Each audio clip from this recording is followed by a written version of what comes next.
financial literacy, and the human condition. Welcome to Financial Fitness with the Money Doctor, Dr. Francis Rahaim. Hi, it's Francis. I just wanted to take a minute to thank you for watching this video.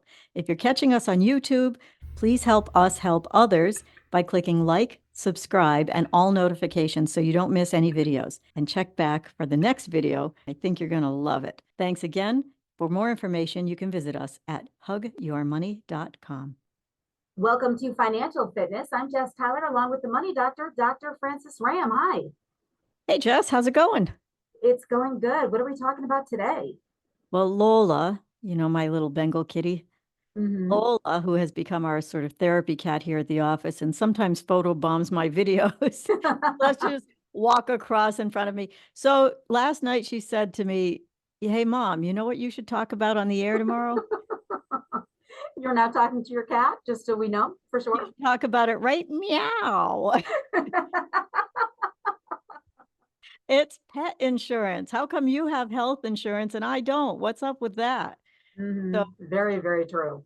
yeah, it is true. And it, you know, it's not as well regulated as I might like, I guess. And so we don't hear that much about pet insurance, but I think we should talk about it because for many people, it might be a way to sort of separate your worries about your pet's health from your pocketbook. You know, Yeah, I don't have pets, but my sister does, and we talk about this a lot. yeah, yeah. What does she have for pets? Would she mind if we said? No, not at all. The most expensive ever. She's got 3 French bulldogs and an English bulldog. And the French bulldogs, I know they're so popular right now. She's had French bulldogs forever, but anytime you bring them to the vet and they have to go for everything, it's thousands of dollars. And she was only able to get pet insurance on 2 of them and not all 4 because of there's just like health insurance, there's all this stuff. So I'm so curious to hear what you have to say about it because it gets a little confusing. Well, it's true. I mean, in the past, I've looked for pet insurance for my pets as they got older and I was more worried about costs. Even if they didn't have anything going on, I would look for coverage. And I would always see these premiums that would, you know, send me running saying, well, by the time I pay these premiums, I could pay for the health care. But it seems like it's coming more into an affordable range. However, you're absolutely right. The things that will spike your premiums on this, because it's just like health insurance for people. You have a monthly premium or an annual premium. You get to decide which. Some companies will give you a discount for an annual premium. You have a deductible, right? So before they pay $1, you're going to have to pay out of pocket to a certain level, and you have a limit on it. So how much will it cover? Up to X number of dollars. It will cover your pet, you know, until you reach this limit, this 5,000, 10,000, 2,000, whatever your limit is on that policy. But some of the things that will adjust your premium are things like what kind of pet you own. Is it a cat or a dog? A lot of these pet insurance companies will not cover anything other than a cat or dog. So for all the people, for all the people with guinea pigs and snakes and exotic pets, you know, you have to look for a specific policy that might cover that animal. And then, like your sister, who has French bulldogs or English bulldogs or a breed that might be prone to a problem. For instance, my Bengal is prone to a tooth problem. So she gets, you know, a probiotic and teeth brushing and all that sort of stuff. But still, she lets me brush her little teeth with these little tooth cloths that you know, you just wipe their little teeth. And God bless her, she lets me do it. But even with that, she's had to have some teeth pulled. So the companies are not foolish. They know, okay, you got a French bulldog, you might have X number of problems. Therefore, your premium's going to be higher because that's what they're doing is analyzing risk, right? But it shouldn't deter you from looking for policies. And in the case of pre-existing conditions like your sister, you know, might have with her pets, they won't cover pre-existing conditions. Yeah. So you are just SOL on those, I'm sorry to say, unlike healthcare, which now can't, you know, since the Obama time cannot, you know, prevent you from getting insurance because you have pre-existing health issues. They have to cover you. Not the same with pet insurance. So and I will say for people who are listening right now who don't have a pet and thinking this is crazy, why would anybody do this? Like the first time you go into the vet's office, it's like $800 just for shots. Like you would not believe how much the cost of pet care has gone up. So I know some people are listening and thinking like, okay, what are you going to do next for the pet? But it will save you probably, right? I'm sure you're going to tell us whether it's a good buy or a bad buy. Well, it's subjective. A person who buys pet insurance and then never needs it thinks it's a bad buy. That's true. Right? Somebody who, this is why you buy insurance. You're hedging your bet, you're hedging your risk. Somebody who, didn't buy it and has lots of lots of expenses will think it was a good buy and they should have done it. But it's true. One of the things pet insurance usually won't cover, I've never seen one that would cover it, but if somebody has one, they can let me know, is your first time visit to the vet. So you get a new puppy or a new cat and you have to go and get all its shots and have it spayed or whatever. It may not cover that. So there are different kinds of policies, but in terms of cost, the ASPCA says the annual cost of owning a cat is $1,149 a year, and the annual cost of owning a dog is $1,391 a year. But wait a minute, the dog is only a couple $100 more? Yeah, that surprises me. Well, if you think about it, cat food is very expensive in small quantities versus dog food, things like that. But what that doesn't include is your first costs when you go to the vet, like we were just talking about, or things like grooming or dental work. So those costs that I just gave you of over $1,000 a year to own a pet don't include any of that. No, we're talking about regular maintenance, buying food and kitty litter and, dog leashes or whatever you need to take care of that pet. That would not be covered by insurance. So that's a wake-up call to anybody thinking about having a pet who says, but I just want a pet, but they can't pay their electric bill. You need to think about that. It's not that I don't want you to have a pet, but you need to think about how to care for the pet, properly. So many pets end up in facilities because somebody couldn't care for them properly. And so that's kind of sad. So there are three kinds of policies, and we can go into some detail about these, of course, in the second half especially, but the three kinds of policies really are two policies and an add-on. So there's an accident policy, an accident and illness policy, and a routine wellness kind of policy. The routine wellness is a sort of an add-on. I haven't found a standalone routine wellness policy. Again, if it's out there, somebody can call and tell me. Maybe some vet knows about it, or somebody who's experienced that. But in terms of the way that they work, we talked about the deductible and the limit and the fact that you have a monthly or annual premium. But unlike your regular health insurance, there are two things that are different. One is that they don't pay the vet. They pay you. So you have to pay up front and then file for reimbursement. Now, that's a little risky for some people because you're not quite sure whether those costs are going to be covered or not. So it often means a phone call to the insurance company in advance of going to the vet saying, I know that what they're proposing is this kind of work, blood work, whatever, will this be covered?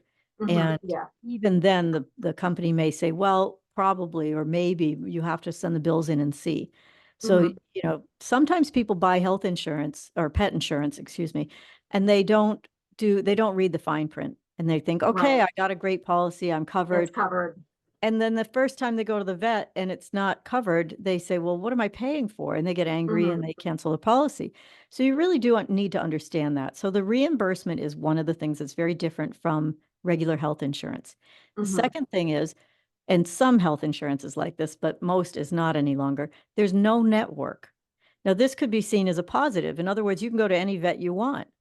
Because they aren't paying the vet. But depending on what those vets charge, you may or may not get reimbursed the full amount of this money. So, where with like a PPO, they would write off the difference. Yes. They can say, well, the average cost is this and your vet charged that and we're not paying that. We're paying this and you're paying the difference.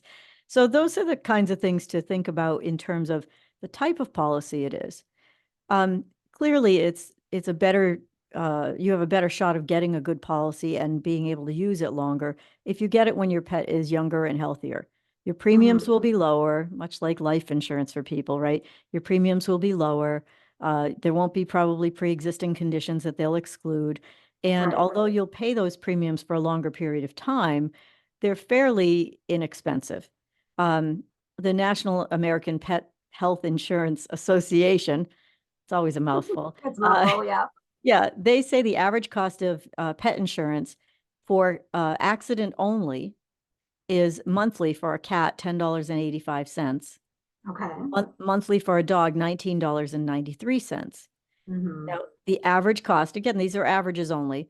The accident and illness policy that we talked about that covers both accidents and illness, for a cat would be $28.57 a month, and for a dog, $48.66 a month. Okay. So, is You're that talking worth it? $600 a month for a dog. So $600, do you think your vet bill would be more than $600 for that year? A year, not a month. Yeah, Yeah. right, exactly. And so, you're talking about $130 roughly for a cat and about just under $600 average for a dog. Is it a good deal? Well, you know what? American Pet Products Association, the APPA, says the average dog owner will spend $458 a year on surgical veterinary visits and $242 on routine vet care. Mhm. So now we're talking, $750. So yes, you would have some years where you have always working with averages here, of course. Some years, maybe you would spend more than the insurance. Some years you would spend less, but it does free you from one thing that we talk about a lot when we're talking about finance. And it's about having some limited risk, some knowledge of how much money is going out of your household on a monthly basis, at least within some certainty. For instance, if you pick up an accident and illness policy, which is what we're talking about in that $600 range for a dog and Right. 100 for a cat, you don't have to worry quite so much if your animal gets sick. Your dog is out in the yard, it eats something, it has a stomach problem, you take it to the vet, the bill is $850, do you have to worry about it? Well, probably not so much with with pet insurance. Mhm. You've limited your risk to a monthly amount with some exceptions, of course. Caveats, yeah. Yeah, with some Well, exceptions. you have to figure into your deductible. So if you're paying $600 and then there's $1,000 deductible before you even start to get paid, then you're thinking, okay, Yes. I'm risking it against 1,600. That's true, but the deductible is not usually that much. And some of them will Okay. have a rollover, like if you reach your deductible in the last couple of months of the year, it counts toward the following year, et cetera. That routine wellness thing that I'm talking about, that's an added option. It's one that most people, if you're getting pet insurance, maybe you should consider, because it's the routine wellness that we all know really Yeah. adds up. For sure. Yeah, it's something like 37% of the people in the United States say that they bring their pet to the vet once a year, and the people bring them whenever they need it. So, Yeah. those are important things to remember, I think. The kinds of factors that will raise your premium up are things like the type and amount of coverage that you get, of course, the deductible that you choose, your location, because they're thinking about what do you spend in that area for vet bills, and your pet's age and breed. Okay. So that's how they factor it. Well, we'll get more into this in the second half. We're going to get into the different kinds of policies. First, though, I want to get your phone number. Sure, it's 413-773-3333. All right, you can go to hugyourmoney.com as well. We'll be back with part 2 of Financial Fitness with the Money Doctor, Dr. Francis Rahaim, right here on WHMP. This is what it feels like not to worry about your money.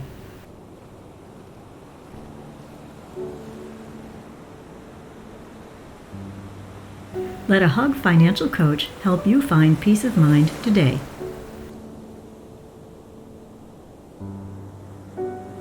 Hug your money. So unique, it's patented. Welcome back to Financial Fitness. I'm Jess, along with the Money Doctor, Dr. Francis Rahaim, and we're talking all about pet insurance, which can get kind of complicated. Oh, It looks like you've got a special guest joining you. I do, I but just see half an ear. I can see half an ear. she's a little camera shy. Let's see if she'll come in. Sometimes she comes on her own. Well, we'll see. Okay, so pet insurance, we'll see. For people listening to us on the radio, they won't see it. But you can catch the show, of course, on, anywhere you get your podcast now that we're videotaping it, YouTube, etc. That's her Oh, little I see the full head. You might come back over here. You got a little Bengal cat right there is what people are missing out on. Yes, and she's a sweetheart. She is. So let's talk a little bit more about pets in general. The United States is more pet happy than any place in the world. 7% of our households have pets, and as opposed to other places in the world. So that's kind of interesting. And as I said, about 37% of the people take their pet to the vet every year, and those costs rack up. You know, I looked up what percentage of people actually have pet insurance, right? We'll talk about it, but how many people buy it? And the stats are all over the place, much like the premiums and the kinds of policies. The stats are all over the place. Forbes said that 4% of dog owners and 1% of cat owners have pet insurance. That's low. Really, really low. And NerdWallet said that they surveyed 67% of what they call the population, I guess, and 24% of those said they had pet insurance. Millennials have a higher pet ownership than any other generation. Oh, she's so pretty. Look at her. 32%. Yeah, she's getting braver here. Here she comes at 32%. Generation Xers and Boomers at 25%. Gen Zers only 14%. Say hello, Lola. And the silent generation, you know, people who were born before 1945, only 3% of them own pets. So what was interesting to me about that is that millennials are also sometimes the ones who are paying the higher mortgages, have these really high, expenses, and they might not have their income up yet, although many do, and they own 32% of pets. Percent of them own pets is what I should say. So that makes sense to me. Yeah, but that also is a reason that you might want to think about pet insurance, right, Lola? Well, the other thing that I was thinking about too, I don't know if you know, I'm sure you know the answer to this question, is most people have multiple pets. So then is it like an individual pet policy for each of them, or is it like your health insurance where you can add family members on? You know, that's a really great question. And the answer is it's usually an individual one. Oh. But again, I will ask if anybody's heard of that. What a great idea if it hasn't happened already. I didn't find a group policy in my research. But for anybody who's watching me thinking that I'm overfeeding my cat because I'm giving we don't tell Lola this. Lola, block your ears, la la la. Okay, this is cat food. Okay. But she doesn't care that it's cat food because she gets them one piece at a time, right? Oh. Yeah. And they're good for her teeth. So that's good. So, some of the common emergencies that might happen when people are saying, well, my pet's healthy, I don't have emergencies. We're not talking about, your dog got hit by a car, although under an accident policy, that would get covered probably by the car insurance company as well. But we're talking about things like eyes, ears, the dog has an ear infection or the cat's got ear mites or something, although that's not usually an emergency. Cancer, of course. Skin problems is huge. So many pets get skin problems, and that's an ongoing expensive thing. Right. Stomach problems and some sort of growth. Those are the most common emergencies that might be covered under pet insurance. So what kinds of things does it cover? Well, an accident policy, much like you think, would cover just accidents. Your dog hurt its leg while you were playing with it in the yard. Okay, that's an accident. But it will cover not just the visit to the vet. Usually it will cover things like testing, procedures, medications related to that accident. Okay. That's good. Yep. Yeah. Accident and illness covers all of that plus illnesses. So that's the kind of thing you might want. If you're looking for really comprehensive insurance, you're looking for an accident and illness policy, and you're tacking on a routine wellness option. That will give you the highest coverage. Now, it will also be the most expensive. Yeah, it's pretty pricey. It's just like anything else. Is it pricey? I think for people who buy pet insurance and that I think knowing your monthly premium and knowing that you're limiting your risk, you're not completely eliminating it, but you're limiting your risk, might help. You probably won't see Lola do this, but Lola, who is photobombing our video/radio show right now, has a trick that she does. When she wants a treat, she puts her paw up to her mouth like a person and saying, feed me, feed me. I don't think you'll see it, but can you do it, Lola? Good girl. Did you see? I did see it. I did Yeah. see it. So she does that. What a good girl you are. So Lola is healthy and we love that, but she goes to the vet, of course, for things. And I did have to have some of her teeth pulled, believe it or not. Before she Mhm. had a problem, she went in for a checkup and they told me, hey, she's got, some problems with some back teeth. And it's Mhm. expensive, $700, $800, $1,200, you name it. The number of teeth they're pulling, you're feeling it if you don't Yeah. have coverage. So some of the things that it won't cover, things health insurance, pet insurance won't cover, are things like, of course, pre-existing conditions we talked about, Mhm. food and vitamins. Sometimes you'll get a prescription diet and say, well, this is a fortune. Will my insurance cover it? No, it's food. Oh, Not going that's to a cover. bummer. Yeah. Again, in general terms here, maybe some insurance company does, but I haven't found it. Breeding and pregnancy. Now that can be a big deal for people. What if there's a complication Mhm. and your dog is having puppies, right? Or your cat is having kittens? Behavioral treatments, boarding and kennel fees, taxes and administrative fees from your vet, it won't cover. So even though it might cover the bill, it's not going to cover your taxes or administrative fees. It won't cover Mhm. grooming, lost or stolen pets, or cosmetic or elective procedures. So those are the things that Okay. won't cover. Okay. What elective procedure are you getting on your dog? A little Botox? Well, no, yeah.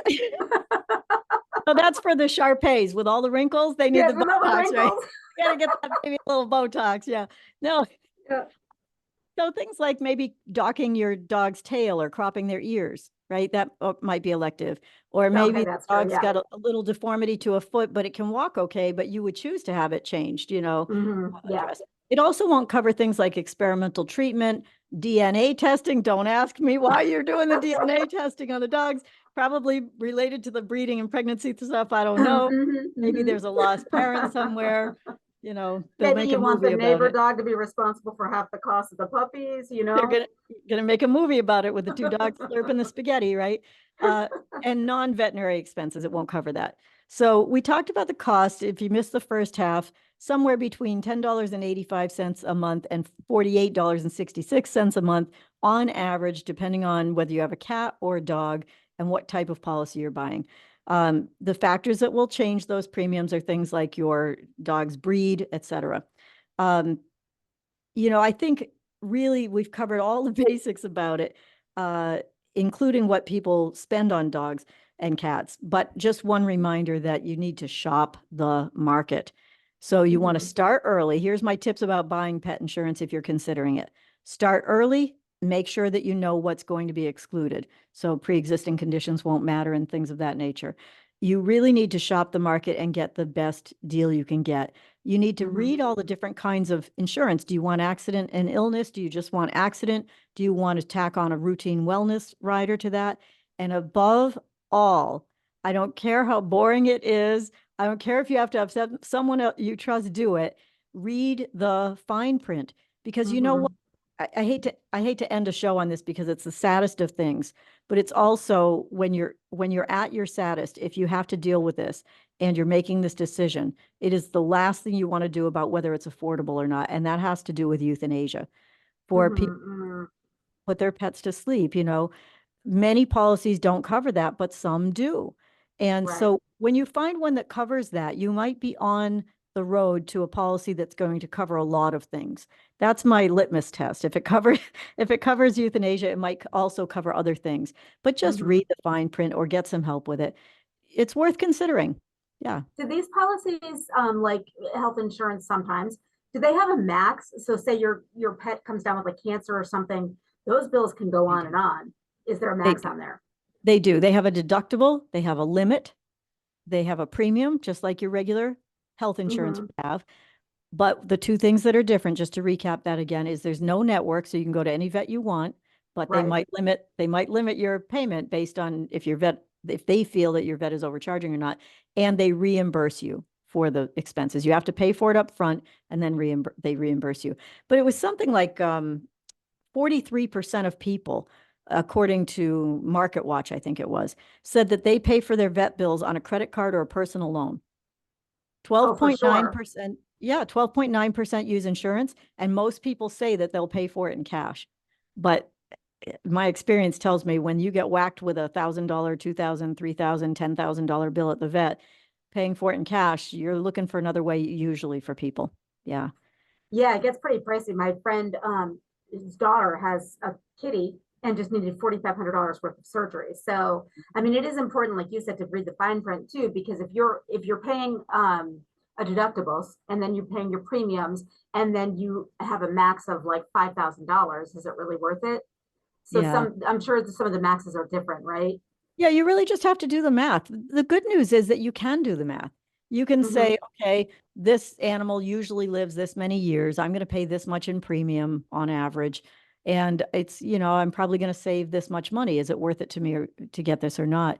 But the reason I'm talking about it really, besides the financial part, is that I'm such a pet lover. And Hmm. it's really sad when you see people trying to make a decision about whether their pet can have the care it needs or not, because it's affordable or not. And what I find most people do is they pay it anyway. They put it on a credit card, they Yeah, they go borrow into the debt for their money. pets. It's their babies. Yeah. Absolutely. And so they will pay anything and they'll do it any way they need to. And then years later, they're telling me about, we don't know what to do. We have 3 dogs, 2 of them are elderly. We're barely able to pay the bills on one of these. Now, what are we going to do? And, Right. this is a good time to mention Care Credit Card.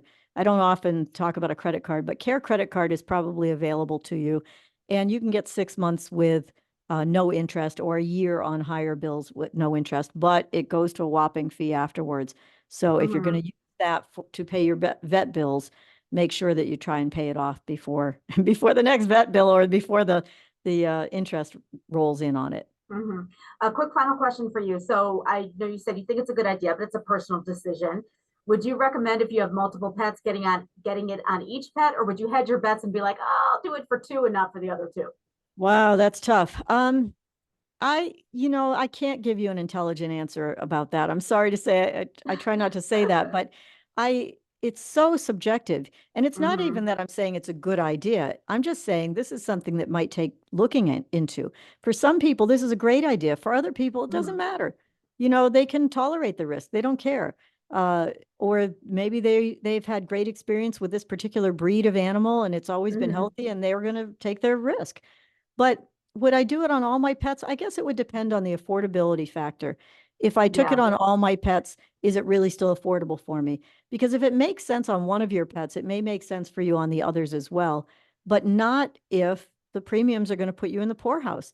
Then you really do have to start to figure out, am I going to roll the dice here? You know? Yeah. And I think you could maybe think, like, I probably would think for myself that for the dog, it would be really smart. For the cat, it might be okay. I don't know. Then you talked about your cat's teeth, and then I'm thinking, okay, there's another bill. So it might be smart. I have paid way more for my cat's teeth than I paid for the cat for sure. you Yeah. Yeah. know? Yeah. And often I just had, free animals or animals I would get from rescue leagues. So it's unusual for me to buy a cat, but she was worth every penny. But yeah, do you do it? I don't know. It's completely up to you. I try not to give you wishy-washy answers, but what I do try to give you is information.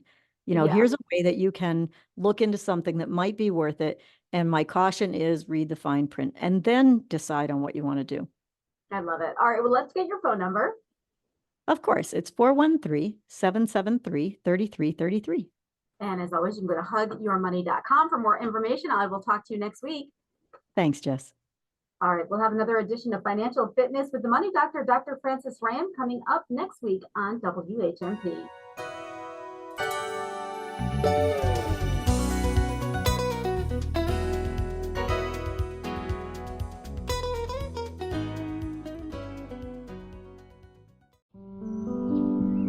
There's more to life than just a balanced portfolio. To achieve real balance, self-care should include financial wellness. Journey there with your Hug Financial Coach. Hug Your Money. So unique, it's patented.